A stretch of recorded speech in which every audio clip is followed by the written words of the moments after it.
Welcome to the Better Call Daddy Show. This is Big Daddy. Oh my God, that's hysterical. You're not going to believe this. Oh my God. 5 stars. 5.5 stars. Papa. My dad is my hero. Grandpa, are you ready? I love a good happy ending. Oh boy. It's a phony baloney. And a tit for tatter. Hey, a lot of these things, I don't know where you're getting them from. It sounds like they're coming from when I look in the mirrors. Damn the public. Damn the public. Arsiak exemplifies that it's not just about me. It's about the next generation. Is it instinctual to want to have a baby? Today, we talk about miscarriages, surrogacy, IVF, tears, and hope. Arsiak, welcome. Hi. Oh my gosh, I'm so excited to catch up with you. I know I haven't seen you in ages, but I feel like I've seen you because, through social media. Isn't that crazy? Yeah, I was just looking back through my emails and I was like, when was Broad Shoulders? It was already a couple of years ago. Like 2 years ago. How crazy is that? Yeah. And I totally feel like I know you through social media too. Isn't that the strangest? Oh my gosh. I'm like a social media stalker of yours. From the first time I met you and you were speaking at the Broad Shoulders event, I was like, I love her style. I love her brand. I want to know her. And so I'm glad that we can reconnect now. No, thank you so much. I really appreciate this. As much as being able to tell my story and just share my experience and what I've been through and whatever it might be, just ask away. I'm an open book. Whatever it is, however it goes, let's flow. I'm down for whatever. That's so generous of you. I love those kind of guests. Oh my gosh. So I haven't covered IVF at all on my show. You're going to be the first one to talk about it, but I know that it is a hot topic and a lot of people go through it. So Yeah. I would love to talk about what are the misconceptions around it? What did you not know going in? There was a lot that I didn't know about IVF, right? You think that you go in, you get assistance through a medical professional, an IVF doctor, and you're going to be pregnant and everything is going to be great, right? Because they're going to pull the best quality embryos and your husband's sperm and they're going to put it together and they're going to implant it in you and you're going to be pregnant and it's going to be all great. Well, it doesn't work that way. And it's unfortunate because we just don't understand really until we're in it, right? We don't meaning me as a woman, I really didn't understand. You could talk to other women.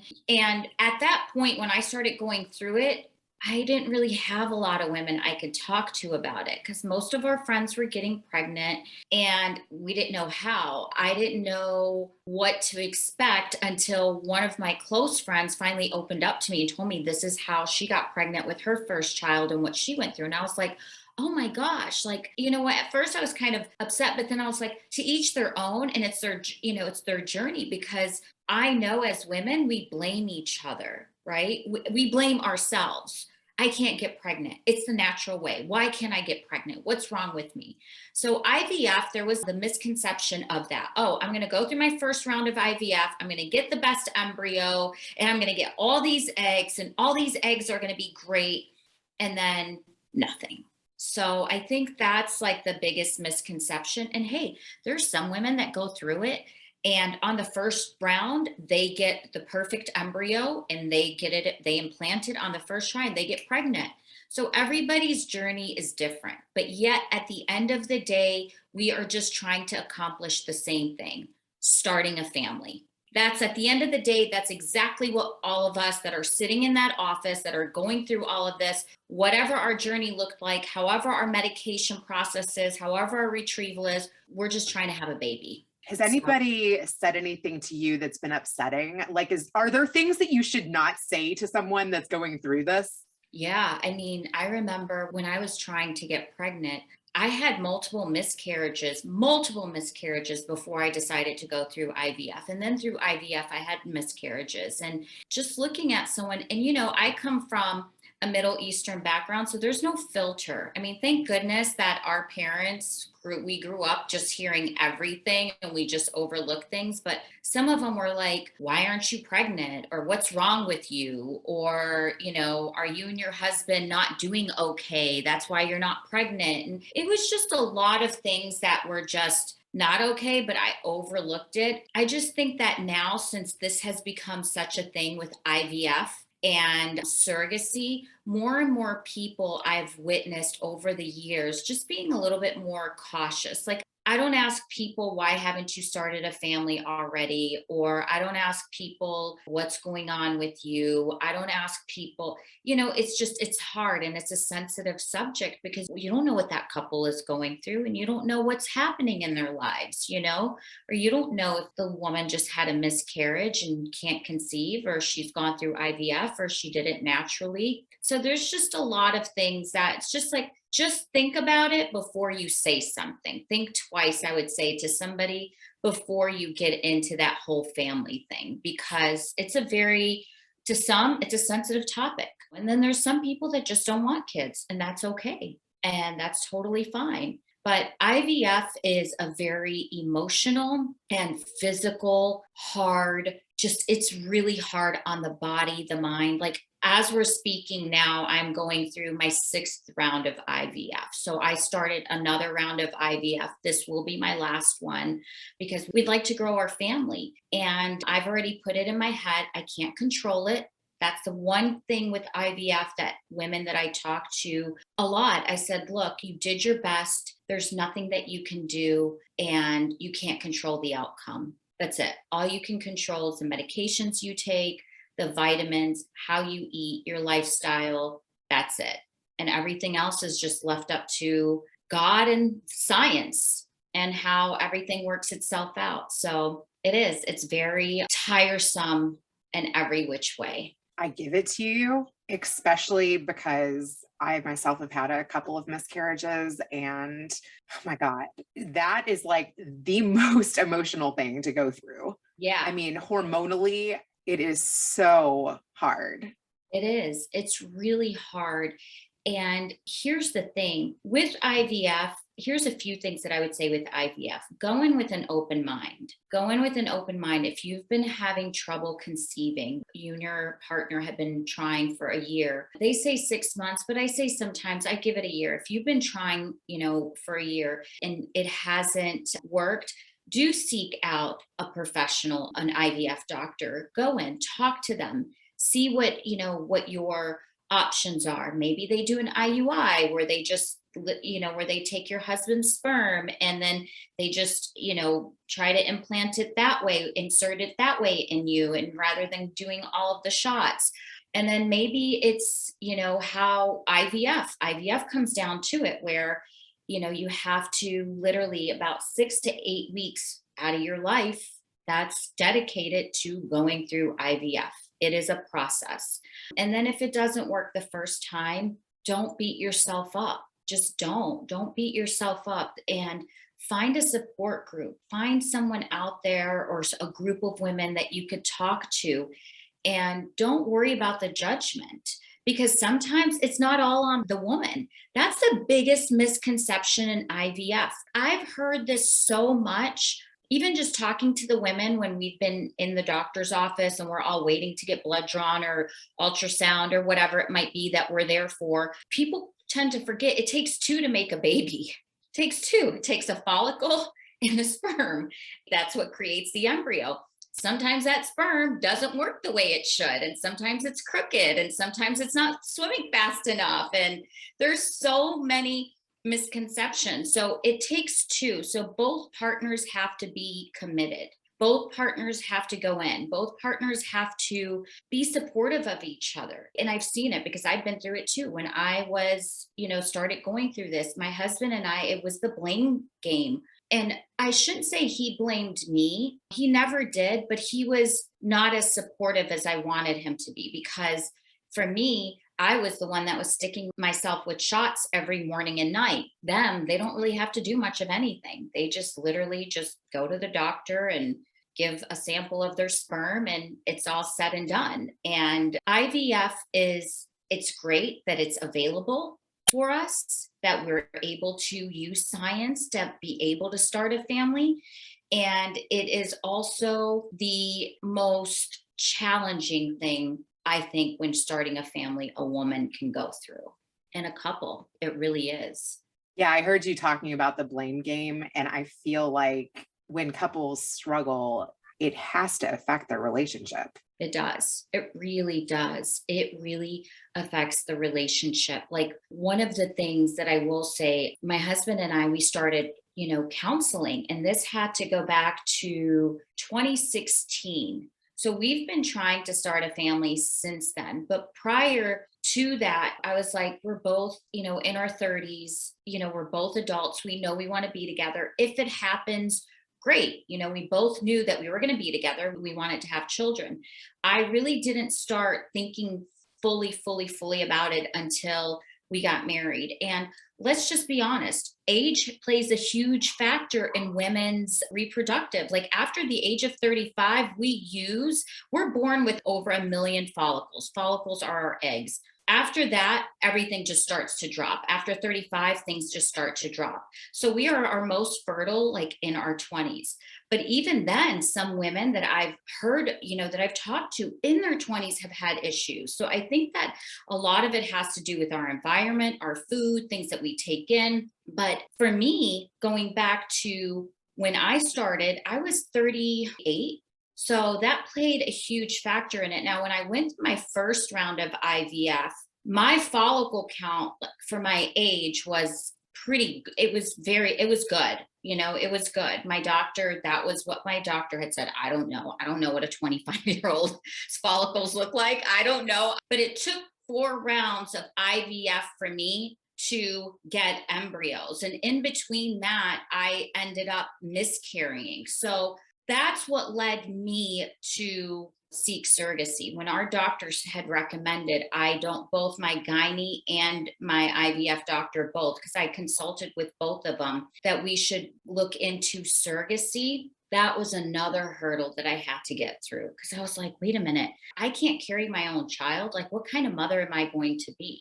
Like, what kind of a person? I'm not going to be able to feel those things. I'm not going to be able to do that. But I had to get over that. And the more that I started researching on surrogacy was when I started to understand more about it and what that meant and what that looked like. Now, surrogacy, again, looks different for a lot of people. But I will say this, for those that are out there that are looking to start a family and feel like they've hit every wall and every door has shut on them, I think that don't give up, because there is a way that you could definitely start your own family. And if it's something that, you want to be able to go through that journey of feeling like, okay, I want to go through that pregnancy journey, but I can't go through it myself, but I could get a surrogate and I can go through it with her. It's a beautiful thing. It really is. It's a beautiful thing. And these women are so selfless. These surrogates are so selfless. I cannot believe just some of the women that I've met through that. So I was like, listen, ladies, if someone's out there, if another woman is not helping another woman in business or in any other way in life, you guys need to stop and take a look in the mirror, because there's women out here that are literally giving other women babies, that are giving them that family. So if a woman could do that, we could do anything. We could do anything. We could help each other in any avenue in the realm of anything. So it has definitely opened my eyes, but my surrogacy journey was not easy either. I heard you talking about that. Oh my God, that almost brought me to tears. Can you talk about what happened? Oh my God. Yeah. So at that point, when my doctor had suggested surrogacy, we started doing research. I started reaching out. There was only like one friend that I knew that did surrogacy. So I reached out to her, I talked to her, and was able to understand more about it. So our doctor gave us a list of agencies. So I started calling them, and just asking them questions, hearing about their process. And each surrogacy agency is different in pricing. And so I didn't go with the most expensive one, but I didn't go with the cheapest one either. It was down to 2 agencies that I went with that had a reputation. So we meet with them and we were just, I was like, okay, how long does it take? They're like, it takes at least 6 months to get matched. I was like, oh my gosh, so 6 months. And then, how long does the paperwork take? Because then you have to go through these contracts that are like 80 pages and you cover every single thing that you probably never even thought about, right? From what she eats to, she's on bed rest when her kids, because most of the surrogates do have kids. That is the requirement when you're going with a reputable company, that they should at least that they should have one child of their own. Now, whether they're married or not, that's to everybody's discretion. It's not really a big deal, but just as long as she has one child of her own and she comes from a supportive family, because it takes a lot too on her end. She needs the support. So we went with this agency. We finally get matched. I meet my surrogate. I think she's a wonderful human being for even considering and doing this. And we walk away and we're like, you know what? This is the person that's going to carry our child. Like, I agree. So we started going through all of the process, and then it was transfer day. And I was so excited. I couldn't wait. We transferred one of our embryos, and 2 weeks later, we found out she was pregnant. So I was like, oh my God, this is amazing. First try, this is amazing. This was in November of 2019. This is how long we've been on this journey. She has her transfer in November of 2019. Then we start telling our close family that we're pregnant, and COVID hits. All of the COVID stuff started coming up in January. So that restricted me because she didn't live here. She lived in a different state. So that restricted me from being able to go to at least her first doctor's appointment and so on and so forth. So I was like, okay, great. We have FaceTime. That has to work. She ends up getting sick. They tested her for COVID because at this point it was in March. So she missed her 20-week mark. So she was really sick. But she was like, I'm fine, I'm good, whatever. I mean, what do you do? There's nothing you can do at this point. She's there, I'm here. She finally gets into the doctor at 23 weeks and like 4 days. Like, she was just shy of like 24 weeks. So we're like, okay, I'm so excited. Like, we get to just see the baby. We get to see the growth. We get to see all of this. And I was on FaceTime. Thank God for FaceTime. And I'll never forget it. I was sitting on the corner of the couch with my husband and I, and we're like so excited. We want to see the ultrasound. We want to hear the heartbeat and make sure everything's good and that. And the look on my surrogate's face when I answered the FaceTime call, and then I saw the doctor like standing right next to her, I literally just blanked out for a second. And I was like, you know what? She's like, and she's crying. And I'm like, and the first thing that went through my head is like, okay, maybe the baby has to be delivered. Maybe this, maybe that. But never in a million years, I would have heard her say there was no heartbeat. I didn't know what to do at that point, and it still makes me very emotional hearing, even talking about it. But I literally couldn't breathe. I didn't know what to do. I felt bad for her. She's crying. And I was like, I need to gather myself. I said to her, let me gather myself. I'm going to call you right back. She had the doctor. My husband and I needed to process this. And I didn't know what, I was confused, right? I was like, holy smokes. Like, how we had the embryo tested. We had everything. Like, this was like this embryo was genetically great. Like, what is this? Was the baby sick? So long story short, she ends up having to deliver. We can't be there. It was just a horrible thing. Her husband was with her. Hospital's calling me. They're like, you know what? You have to fill out a death certificate, blah, blah, blah, this, that, the other. I was like, what? Like, I don't get it.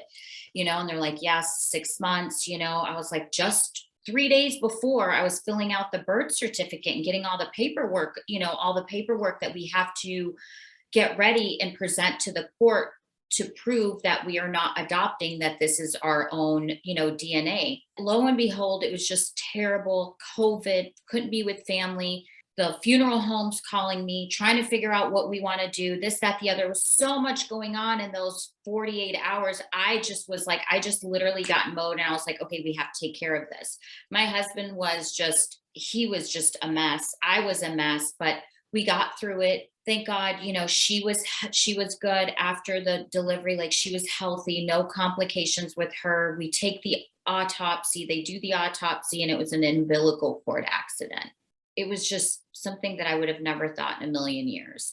So then I waited and I was like, should I go with this agency that I was with? I was just so disappointed with the way the agency handled everything that I was like, I'm not dealing with them anymore. Like, I can't. So then I went to the agency that I'm with now, and I waited like a couple of months, and then I called them and I said, hey, this happened. We've spoken before. We need a surrogate. How long is this going to take? What's the process? So on and so forth. They're like, Arsiak, 8 to 12 weeks. I was like, that's it to match us? She's like, yeah, you'd be surprised with COVID.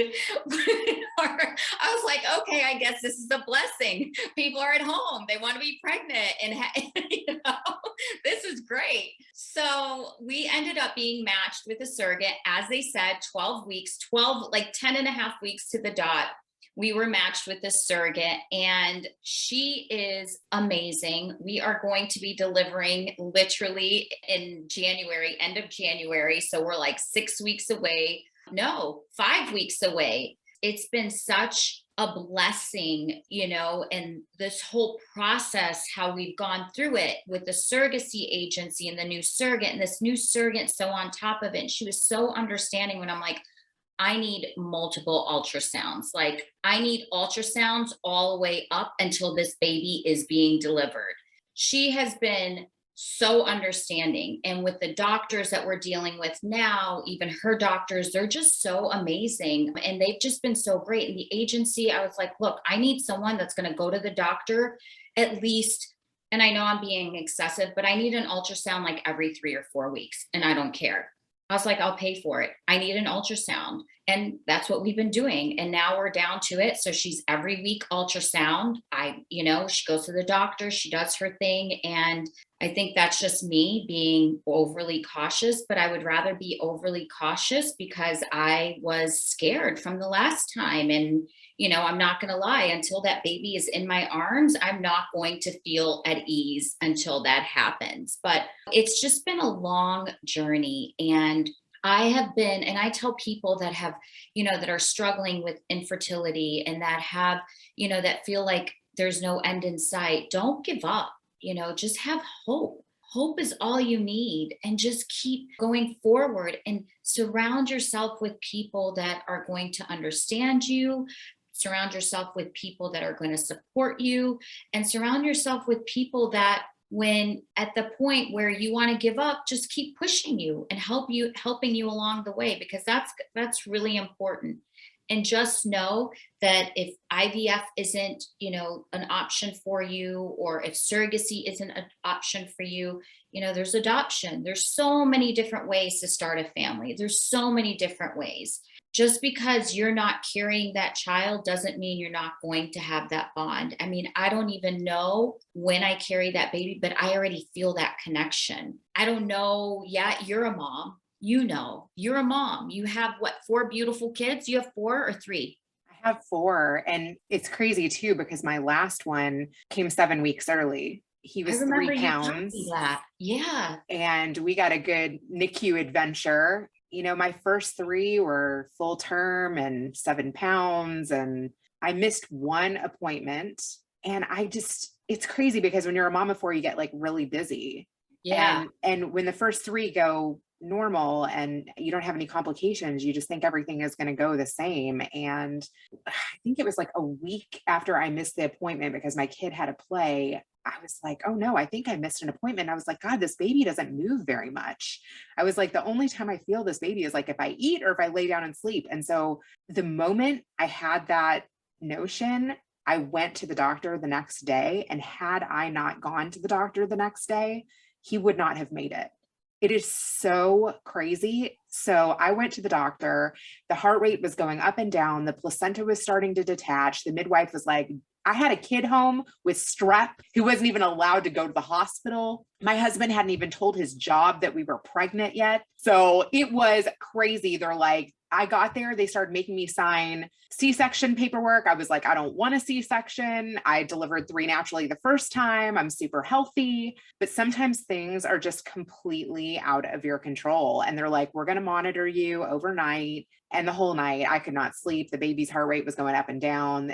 The baby wasn't gaining weight. I had no choice. And I was really lucky. I was honestly lucky. It was terrifying though. I remember my son came in the room with me and he was like, what happens if the monitor goes down to 0? I was like, not good. Go run and get a nurse. Then the monitor literally went down to 0. It was so crazy. It was so crazy. I don't think I'll ever forget that moment. You know, my husband had to come pick up my kid and he had to watch the older 3 and I was there by myself. I mean, it was so scary. Oh my God. It was crazy. I remember you saying something to me. I remember we talked a little bit about it, but you never like went into detail. Like when we were at the Broad Shoulders event, it's scary. Like I say this and I've been saying it more and more, like having a baby is such a miracle. It is Oh my God, literally a miracle. Like what your body goes through as a woman. Like, I just don't get it. Like, it's just such a miracle. And it's like, it's not over until that baby is in your arms. Oh my God. And every pregnancy too is different. And every delivery is different. I mean, all of mine were different. It's so crazy. Like my first one was like 3 days long. I was crawling on the floor, doing the yoga ball, howling at the moon, you know, trying to do everything natural. It was so insane. My second one, I did a birthing tub and she came out so easily, maybe because my first one was so crazy. And the third one, he was 2 weeks late. There was meconium in the stool and that started coming out. I threw up. The doctor started rushing the room. There's just so many things that can go wrong. The babies can swallow fluid. They can have meconium in the stool. You know, you can push once and it can come out, or you can push for 12 hours and you don't dilate at all. I mean, yeah, it's just crazy what happens to your body. I cannot, like, some people have made comments. You asked earlier, what were some comments that you shouldn't, you know, make to people, like, especially in, like, if I could carry my own child, I would have done that. Trust me, much cheaper to do it that way. I mean, much, much cheaper. It's not an easy process. But not only that, your body's going through so much, like, and you're still like worried. Like, I've heard stories that you have said about with other women, and it's a miracle. Like, it is definitely a miracle. And women go through so much giving birth. And then I have friends that have gotten pregnant easily. You know, they did their ovulation stick, they did their thing and they've gotten pregnant and their deliveries were great and easy in their pregnancies. And then I've had other friends that are like you, like stories like you. Like I've had 2 kids and my third one was this, and this. And it's like, it was crazy. I didn't understand. I had to have emergency C-section. And it's just, delivery is hard. Like, now that I think about it, I'm like, you know what?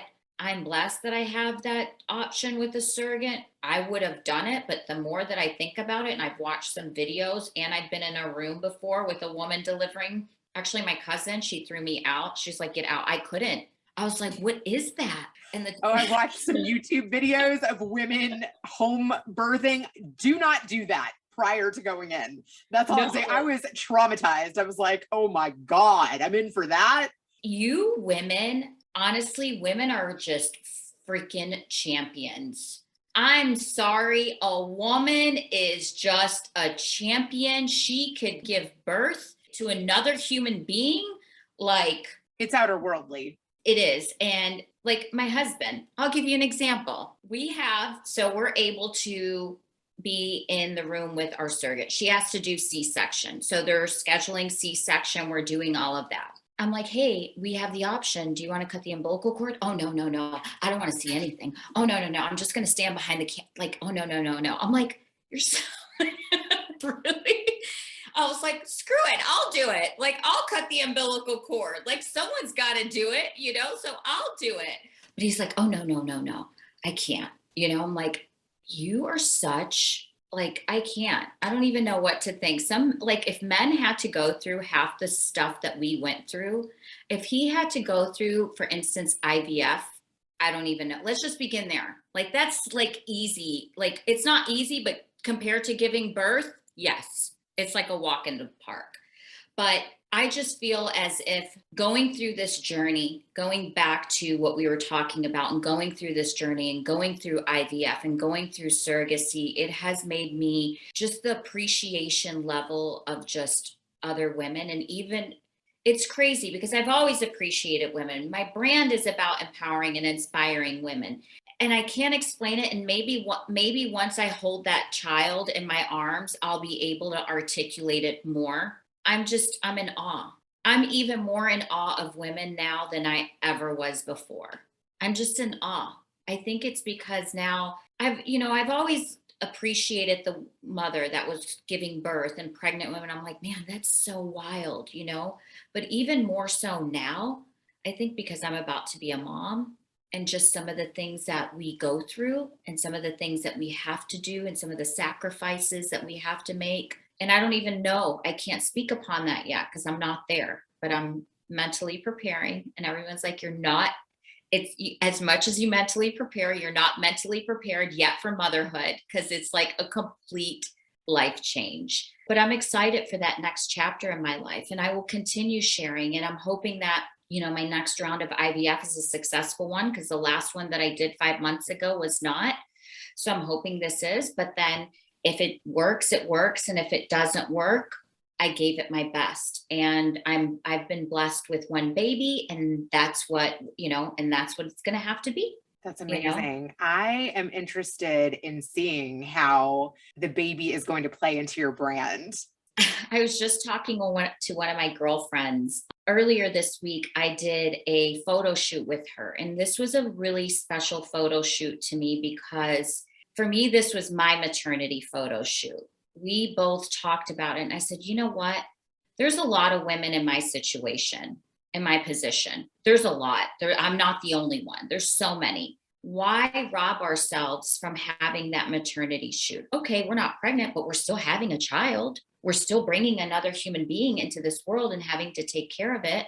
So why not do something special for yourself? But not only that, the photographer, she's my childhood friend. So we were just two girls, 13 years old, cackling. And, she came here from Syria and she came here from Syria when she was 13. We met because our grandmothers became friends because they lived down the street. And when I would come in, because I grew up in Arkansas, so when I would come in for the summer, we met. I was her first friend and we stayed in touch. She moved to San Diego. She just moved back a year ago. She was in San Diego for 17 years and became a maternity photographer. She did maternity shoots and babies. And it was a moment where it was so surreal. Like we were both looking at each other and we kind of got teary-eyed because it was just such a special moment. Two women now grown 30 years later and are doing this. And she has seen my struggles and what I went through, because I would talk to her and just, cry to her and be like, what if this doesn't happen? What if it doesn't happen for me? What if? And she encouraged me along the way. So I will say this for any woman that's out there trying to start a family, I've said this before, just keep up the hope because it will happen.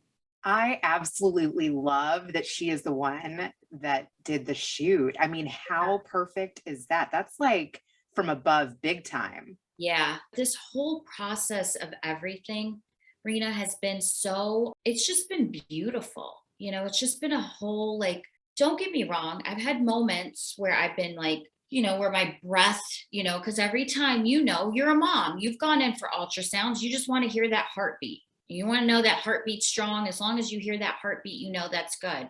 There's a lot of moments getting on that Zoom call or FaceTime with my surrogate when she's in the doctor's office until you hear that, you're like, okay, I could breathe. It's just this whole journey has been beautiful, from starting with our surrogacy agency to starting with our surrogate and how amazing she is and how we've connected even since day one. It was just something was different about this one. And don't get me wrong, my first surrogate she was amazing, but there was just this deeper level of connection with this woman, and just feeling that and being able to feel the baby even. Like, I don't know. I feel the baby. I feel her. I see her. I envision her, even though she's being stubborn, she won't let us see her face. I still haven't seen her face. And even though we're having ultrasounds every week, she's a very stubborn baby. I know. I'm like, oh gosh, I hope she's just shy and not stubborn. Oh yeah, they start presenting personality in utero.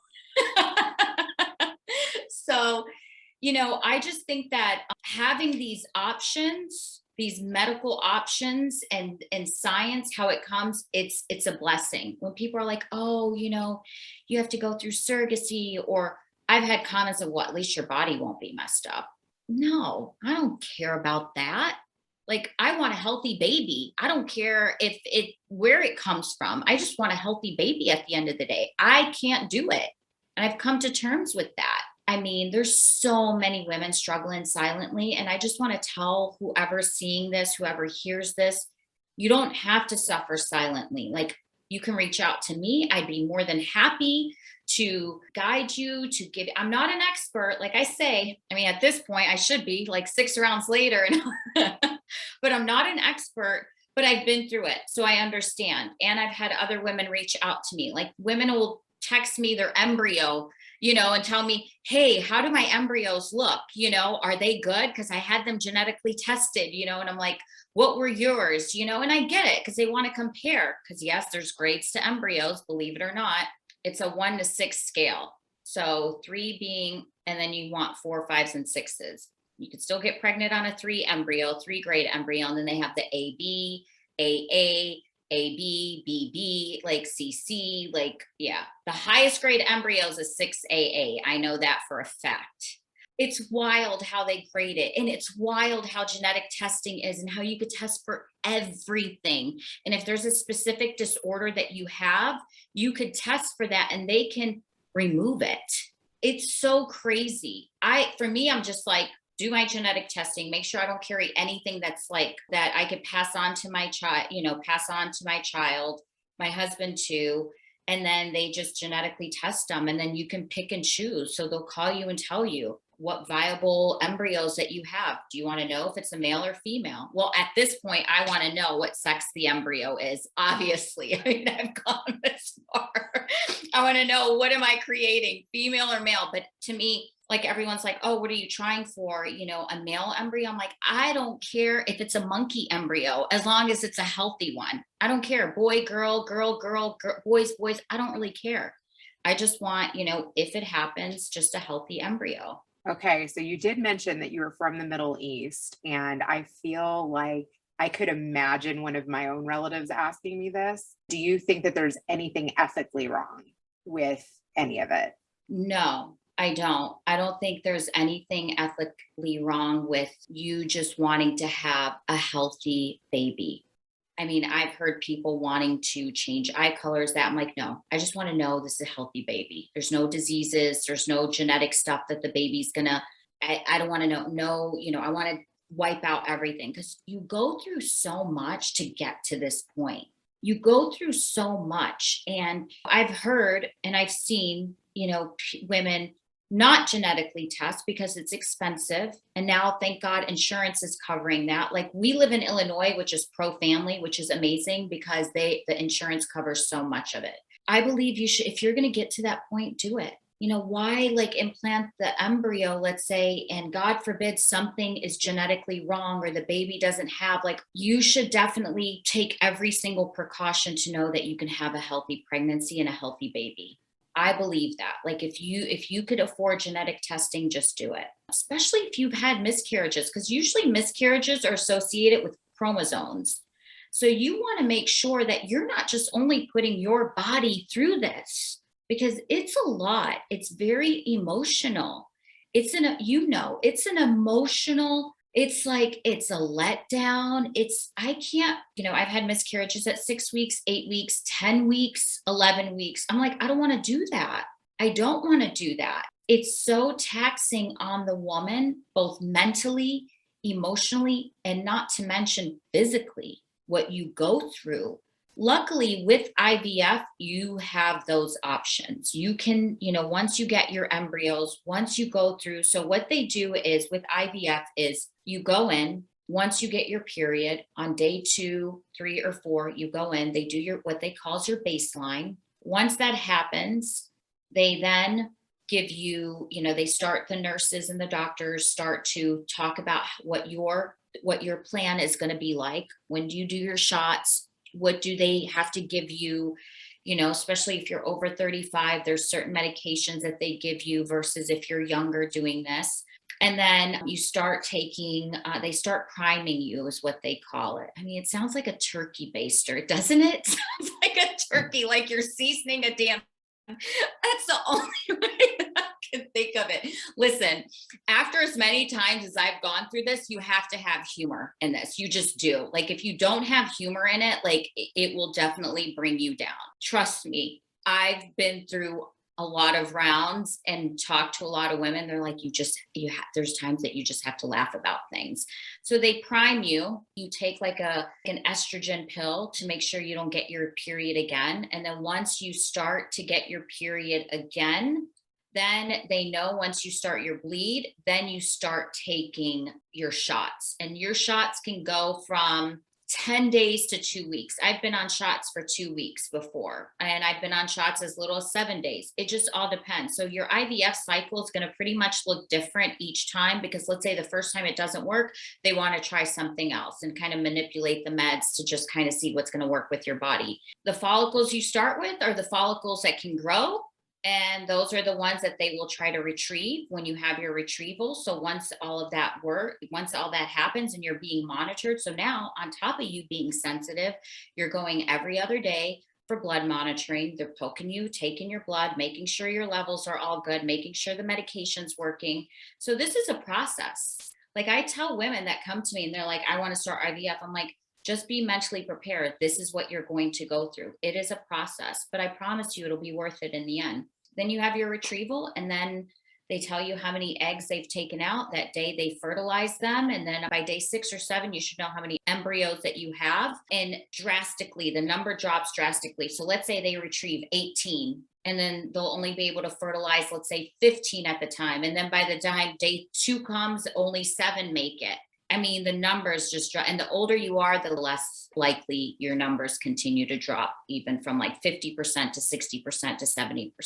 So it's a process. So I tell women, I'm like, it's like watching paint dry, literally waiting for your embryos to make sure what is viable. And then once that happens, whatever it takes, they send it off to genetic testing, and then you start your transfer. Then you start your meds for your transfer. So then it's like all over again, and pray that it works. I'm just thinking, like, how well you must know your body now. Oh, I know when I'm ovulating.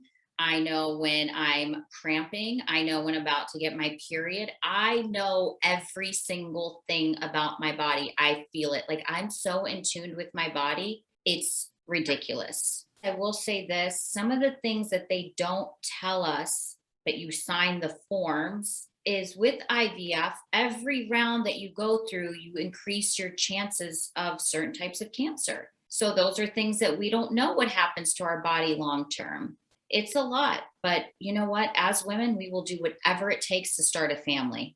Since you're getting ready to have a baby, I wanted you to think about things from your childhood that you would like to pass on to this baby. I think for me, family is so important. And I think that's something that traditionally I want to carry on with our daughter. We always sat down at the table for family dinners, and we still do that. My husband, because he didn't do that with his family, but now he does that with my family. He thinks it's funny. He's like, I cannot believe how you guys are always like together. And we're just so family oriented, and we love to sit around, and we love to be in the kitchen together and do activities together. So those are the things that I hope, and I know that I really want to pass down to my daughter. And another thing that I want to pass down to her is just, I want her to see that just the work that I've been doing with other women. And I know, like, I don't know what it's going to be like. Your daughter, being in school, and what we were in school is completely different, right? They have social media now, they have certain things, and there's only so much that we can control from them. I just hope that she is a well-rounded individual, and I will do whatever that I can to hopefully play that role model for her and show her, just like you did with your daughter. You brought your daughter to that Broad Shoulders event and it was amazing. And you're like, I remember, I was like, that's how I met you. You said that you want her to see this. You want her to be around strong women. You want her to be around women that are gathering and hearing other women tell their stories and the diversity of it all. So you did that was a perfect example what you did, and that's something that I hope I can do too. I know you're going to be such a good mom, and I cannot wait to see this next chapter. One piece of advice that I will say and I say this now to even my younger cousins and my younger girlfriends that are in their 20s, if you can, and you're not planning, this is if you want to start a family, but even let's say you're like, I'm not starting a family anytime soon, just go freeze your eggs. Because your 20-something-year-old egg is so much better than your 35 or your 40-year-old egg. And if you ever use them, great. It's like your savings account. If you don't have to use them, then that's even, if you get pregnant naturally, that's even more, that's even beautiful. But just freeze your eggs. Just do that. I wish that somebody would have told me that when I was in my 20s and I was just so focused on my career. That's interesting. I never even thought to do that. But one thing that I was thinking when you were saying that is get genetic testing. Yes. Get genetic testing because that's really important. And then freeze your eggs. I want you to talk just a couple minutes about Smart is the New Sexy. Oh my gosh. So we wrapped up season 3 for Smart is the New Sexy. And it was a really interesting season this past season because every season we've evolved. I feel like even just from like the first season that I did to the second to the third. So what we did was we literally went into women that had pivots this year and how they handled, COVID and what was going on. How did they shift their businesses? So it was an interesting season of talking to women. And one was the owner of Caval Distillery. Another one was my girlfriend that was a photographer. It was just such a great season this season because of the fact that, IVF doctor, we spoke to the IVF doctor because that was something that I was going through and just to get information on that and hearing it from the expert, because obviously hearing it from an expert is so much better than hearing it from, someone like myself. I can only speak upon my experiences and things that I've been through, but you're going to hear it from the expert. So it was a great season this season. And I ended up over the last couple of months, just kind of putting a pause on things so I can get into mommy mode and get my house together and get the baby's room together, which by the way, I'm still working on that and the furniture's still not here. COVID has put a damper on everything, which is so wild, but it's okay. Her bassinet's here. So maybe the furniture come, maybe not, who knows? So that's what I've been doing. And I was just talking to my girlfriend today, right before I jumped on this call. I was like, I have all this inspiration of what I want to do next with just being a mom. And what do I want to do? I was like, I need to actually sit down and download a lot of stuff because I'm in this new phase in my life where there's just so much inspiration and my audience is almost shifting. It's shifting now with women that are starting families, that are moms, that are going through things. So I don't know what the future holds, but I'm excited for it. I love that.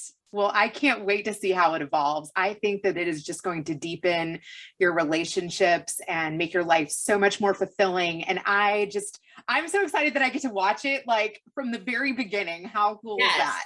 And I am so excited too. And if you have any advice, I tell women, I'm like, if there's any advice, anything, please let me know. I'm open. I'm a new mom. I don't know anything. I'm like, I've changed diapers and I've, taken care of infants before, but never my own. It's a whole different ball game. I would just say, don't compare yourself, enjoy the journey, try to give yourself grace. That's what I would say. I appreciate that. Thank you very much. You're right. Is there anything that you would like to ask my dad? What piece of advice should I give my husband on being a new dad? I love that. Oh my God, I love it. Thank you so much. It has been such a pleasure reconnecting with you, Arsiak. You're just one of my favorites. Oh my God, you too. You too. Thank you so much. You are such a doll. I just have always appreciated all your love and support. You've just been one of those women just right out the gates have just been so like supportive and so loving. So I really appreciate that. Thank you. Now, let's switch it over to Grandpa.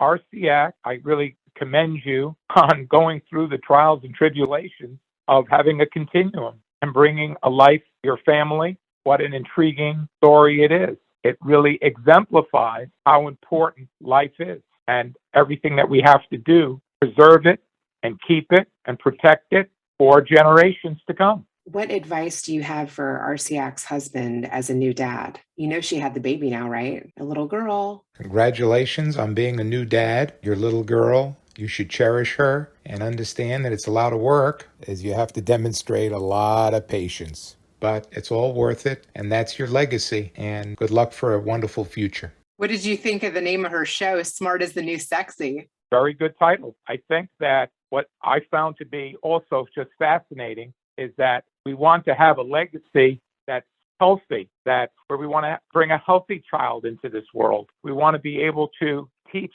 him or her what we've been through, what they can hopefully, again, be able to do a better job for the future, where we want to lay out the foundation of good things and positive things and the willpower to succeed and overcome whatever barriers that are there and to take the safety precautions that there is, make sure that we can have the best longevity that a human being can have.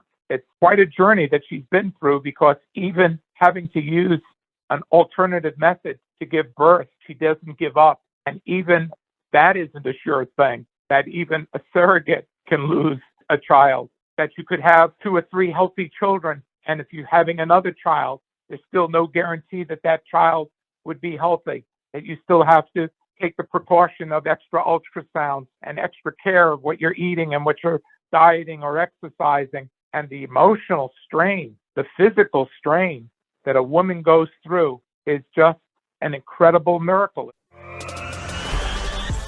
Thanks for listening to the Better Call Daddy Show. Now you can subscribe on Apple Podcasts, Google Play, Spotify, iHeartRadio, and TuneIn. If you've enjoyed this episode of the Better Call Daddy Show, please feel free to review it At ratethispodcast.com/BetterCallDaddy. Add Better Call Daddy Podcast on IG, at Rena Friedman Watts on LinkedIn.com.